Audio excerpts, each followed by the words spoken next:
और इस पर चर्चा करने के लिए हमारे साथ खास मेहमान भी जुड़ चुके हैं। डॉक्टर त्रिलोक चंद्र सोनी, पर्यावरणविद, इस वक्त हमारे साथ जुड़े हुए हैं। सीधे रुक कर लेते हैं। त्रिलोक चंद्र जी, अब जिस तरह से ठंड यहाँ पर लगातार बढ़ती हुई नजर आ रही है और इसको लेकर मौसम विभाग ने भी अपना अलर्ट जारी कर दिया है, यानी कि एक नहीं दो दो अटैक की अब यहाँ पर दिल्ली एनसीआर के तमाम लोगों को तैयारी करनी होगी। एक तो ठंड बढ़ रही है, दूसरी पॉल्यूशन। हाँ, नमस्कार। जयमीर पहाड़, उत्तराखंड।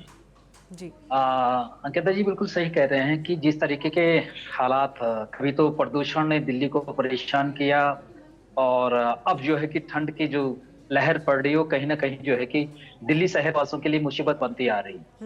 निश्चित तरीके से पर्यावरणीय असंतुलन हो रहा कहीं ना कहीं, जिस कारण से जो है कि ये तमाम घटनाएं हम लोगों के सामने आ रही हैं। मैं बताना चाहूंगा कि होता है क्या है कि जो तमिलनाडु का जो हमारा समुद्री तट है पीछे नीचे, दक्षिण भारत का, जो हमारे लौटते हुए मानसून होते हैं वो जब लौटते हुए नीचे तमिलनाडु के जो मौसम में बारिश कर लेते हैं, वहां जब वो लौटते हुए दक्षिण पश्चिमी जो मानसून है, जब वो दक्षिण पश्चिमी मानसून वापस लौटते हैं तो वह बंगाल की खाड़ी में नमी आर्द्रता करते हैं, और उस कारण से तमिलनाडु के तट पर बारिश ज्यादा होती है। और एक कारण ये भी है। और अधिकतर जो ठंड का कारण मैं बताना चाहूंगा अंकिता जी, वो ये है सूर्य की किरणें हैं। दूसरा अगर मैं बात करता हूँ, वायुमंडलीय दबाव है। तीसरा मैं बात करूंगा तो आर्द्रता है। चौथा वायुमंडलीय गैस है। पांचवा पृथ्वी की घूर्णन है। ये तमाम मैंने ये चीजें कही, ये कहीं ना कहीं मौसम में परिवर्तन करते हैं, हमारे जलवायु में परिवर्तन कर रहे हैं। वही कारण है कि ये आज जो है ठंड बढ़ गई। ठंड के कारण कहीं ना कहीं ये देखा गया है कि जो हमारा प्रदूषण है, उस प्रदूषण की गति जो है कि हवाओं की गति अगर कम होती है, तो उन हवाओं की गति कम होने के कारण जो कि प्रदूषण का स्तर क्या हो जाता है, बढ़ जाता है। जिस कारण से वो एक कारण ये भी इसका हो सकता है। निश्चित तरीके से अगर शीत लहरों की अगर मैं बात करूं, तो शीत लहर हमारे जो है कि जो हवाएं ठंडी होती हैं और उसके मौसम जल वाष्प हो जाता है, तो हवाएं अगर ठंडी हो जाती हैं तो वो उसका कारण क्या है कि पहाड़ों में कहीं ना कहीं ठंड होती है, बर्फबारी होती। पर्वतीय अंचलों के होने के कारण हम लोगों की तो ये दिनचर्या में रहता है कि बर्फ होगी, बारिश होगी, और यहाँ पर हमारी कई इस प्रकार की फसल भी होती है जिनके लिए आजकल जो है कि हमें बर्फ की जरूरत भी होती है, क्योंकि यहाँ खेत खलिहानों के लिए जो है कि जो कीड़े मकोड़े ये तमाम चीजें होते हैं, उसमें बर्फ होने की ज्यादा संभावना हो, तो वो हमारे कृषि कार्य में भी एक लाभदायी होता है पर्वतीय अंचलों के लोगों के लिए। अधिकतर अगर देखा जाए, जब ये कहा जाता है हमारे पहाड़ों में अधिक अगर बर्फबारी होगी, तो जो सेब होते हैं हमारे पर्वतीय अंचलों के, चाहे उत्तराखंड की बात कर लेते हैं हम, उत्तरकाशी की सेबों की बात करते हैं, ये हर्सिल की जो सेब होते हैं वो उसकी बात कर लेते हैं, या हिमाचल की हम बात कर लेते हैं। अब पर्वतीय अंचल जो भी है भारत के, वहां पर अगर बर्फबारी होती है तो निश्चित तरीके से वो सेब भी रसीले होते हैं हमारे। तो कहीं ना कहीं हम लोगों के लिए तो ये होता कि बर्फबारी भी होनी जरूरी होती है। यहाँ का जो हमारा एटमॉस्फेयर है, वातावरण है, वो एक संतुलन बनाता है। और जब बर्फबारी नहीं होती तो कहीं ना कहीं हम लोग भी प्रभावित होती। ये बिल्कुल। निश्चित और है इसमें भारी कि शहरी लोगों उलटफेर के भी लिए देखने को मिल रहा है ये पिछले काफ़ी एक सालों से। त्रिलोक चंद्र जी, जिस तरह से मौसम के ट्रेंड में तब्दीली देखने को मिल रही है, उसको लेकर भी लोगों की अब चिंता बढ़ती हुई यहाँ पर नजर आ रही है। और उस तब्दीली के पीछे कहीं ना कहीं ग्लोबल वार्मिंग, जलवायु परिवर्तन एक बड़ी वजह है। उस पर भी हम चर्चा यहाँ पर करेंगे। Doctor Vikram Bedi, senior consultant, भी हमारे साथ इस वक्त जुड़ चुके हैं। डॉक्टर विक्रम, ठंड की दस्तक दे चुकी है दिल्ली एनसीआर में, लेकिन ठंड के साथ पॉल्यूशन भी बरकरार है, यानी कि डबल अटैक यहाँ पर हो रहा है। तो इस डबल अटैक से सेहत का किस तरह से ख्याल रख सकते हैं और ये सेहत के लिए कितना खतरनाक साबित हो सकता है? बिल्कुल। दिख रहे आंकड़े, अब ये आंकड़े कितने सच हैं हमें उस पर भी बड़ा डाउट होता है। But this is not a very good time, specially for people जो ऑलरेडी एस्थमेटिक हैं, उनको बहुत ध्यान रखना जरूरी है। जिनको ऑलरेडी लंग्स जिनके कमजोर हैं उनको ध्यान रखना बहुत जरूरी है, और छोटे बच्चों को भी ध्यान रखना बहुत जरूरी है। बिकॉज इस टाइम पे एक तो सर्दियों की वजह से वैसे ही एलर्जीज और फ्लूज हमारे जो हैं वो बहुत पीक पे होते हैं, और साथ साथ पोल्यूशन भी जो है वो एक आप कह सकते हो एक एग्रेवेटिंग फैक्टर है तो बहुत जरूरी है आप लोगों को अपने डेली रूटीन को रिस्ट्रिक्ट करना। हमें इस टाइम पे अपने हेल्थ का ध्यान रखना जरूरी है, मतलब कि न्यूट्रिशन अच्छा रखना जरूरी है। एंटीऑक्सीडेंट्स, विटामिन सी लेना बहुत जरूरी है, क्योंकि ये स्कैवेंजर्स होते हैं जो इन टॉक्सिन्स से हमें प्रोटेक्ट करते हैं। और बहुत ज्यादा जरूरी है कि हम वेंचर आउट ना करें। जैसे आपको अर्ली मॉर्निंग वॉक्स इस टाइम पे अवॉइड करनी चाहिए। हम्म।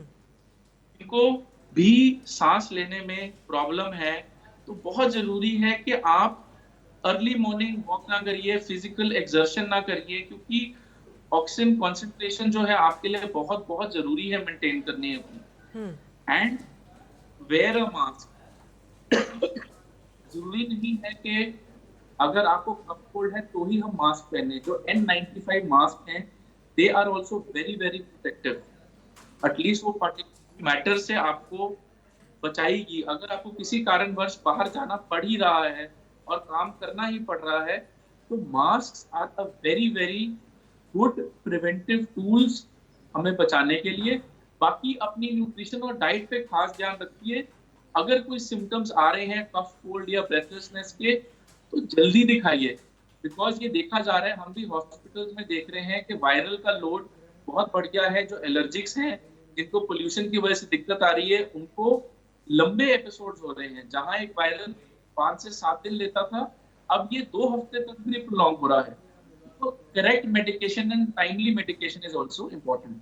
हम्म, बिल्कुल। तो इन तमाम बातों का ध्यान रखना बहुत ज़्यादा ज़रूरी है, क्योंकि ठंड अब लगातार बढ़ती चली जाएगी और जो पॉल्यूशन है उसका स्तर भी अब यहाँ पर बना हुआ है लगातार, और ऐसे में आपकी सेहत के लिए ये बहुत ज़्यादा खतरनाक भी साबित हो सकता है। डॉक्टर त्रिलोक चंद्र जी भी हमारे साथ लगातार जुड़े हुए हैं। जिस तरह से हमने यहाँ पर जाना, सेहत के लिए तो खतरनाक है, लेकिन सेहत के लिए जलवायु परिवर्तन भी बहुत ज़्यादा दिक्कतें खड़ी करता हुआ नज़र आ रहा है त्रिलोक चंद्र जी, क्योंकि नवंबर के महीने में जितनी ठंड होनी चाहिए उतनी ठंड नहीं है, और कई सालों का रिकॉर्ड भी यहाँ पर टूटता हुआ नजर आ रहा है। और सबसे बड़ी वजह है इसके पीछे ग्लोबल वार्मिंग, और कहें तो आप और हम ही इसके लिए जिम्मेदार हैं। हाँ बिल्कुल सही कह रहे हैं अंकिता जी आप। इसका जो पर्यावरण में संतुलन नहीं बन पा रहा, हम बिगाड़ रहे हैं, पर्यावरणीय असंतुलन कर रहे हैं, लगातार पेड़ पौधों का अंधाधुंध कटान कर रहे हैं, वाहनों का अधिक से अधिक जो धुआं हमारा प्रदूषण वातावरण में फैल रहा है, ये कई कारण हो सकते हैं। इसका एक कारण ये भी हो सकता है कि जो एल नीनो है, वो जो प्रशांत महासागर है, उस प्रशांत महासागर में बनने वाली हवाएं होती हैं, और यह जो कि समुद्र की सतह का तापमान में सामान्य से जब काफी कम हो जाता है, तो ये जो एल नीनो है, ये ठंडी हवाओं में सक्रिय हो जाता है। और ठंडी हवा में जब सक्रिय हो जाता है, तो उत्तर भारत में जो शीत लहर का प्रभाव इससे पड़ जाता है। तो शीत लहर का कारण एक एल नीनो जो हवाएं हैं वो भी हैं, और भी इसके कई कारण हैं। जैसा मैं बताना चाहता, ऊर्जा का संचरण है।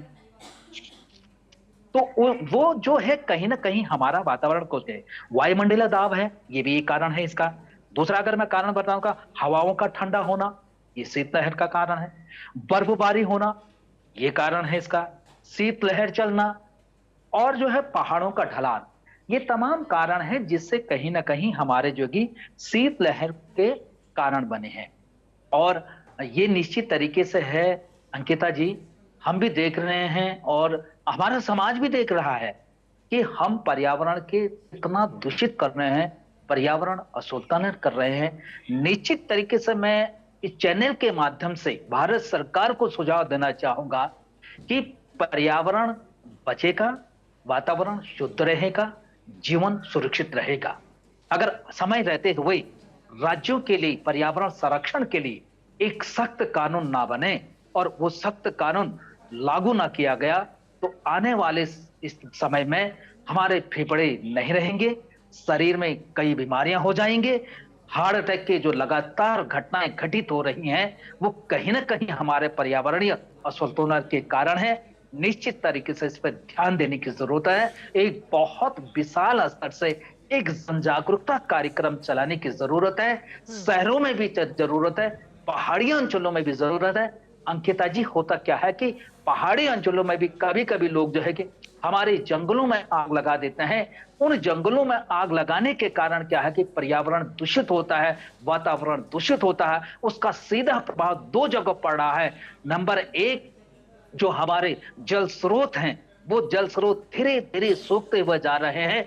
कहीं ना कहीं इसी तरीके से जंगल अगर धधकते रहेंगे तो निश्चित तरीके से जो भूमिगत जल पर्वतीय अंचलों में हमको शुद्ध पानी जिसको कहते हैं वो मिलेगा नहीं। दूसरा कारण उसका सीधा हमारा ग्लेशियरों पर पड़ रहा है। अगर ग्लेशियर जिस हालत से पिघल रहे हैं तो वो पिघलने के कारण कहीं ना कहीं झीलों का निर्माण कर रहे हैं, कहीं ना कहीं जो है कि वो जो है कि जनधन की हानि करेंगे। तो निश्चित तरीके से एक बहुत धरातली स्तर पे काम करने की जरूरत है। जीवन है तो निश्चित तरीके से समाज है, प्रकृति भी हमारे लिए बनी है, तो प्रकृति का संरक्षण करना हमारा जिम्मेदारी है। बस सरकार को सख्त से कार्रवाई करनी चाहिए।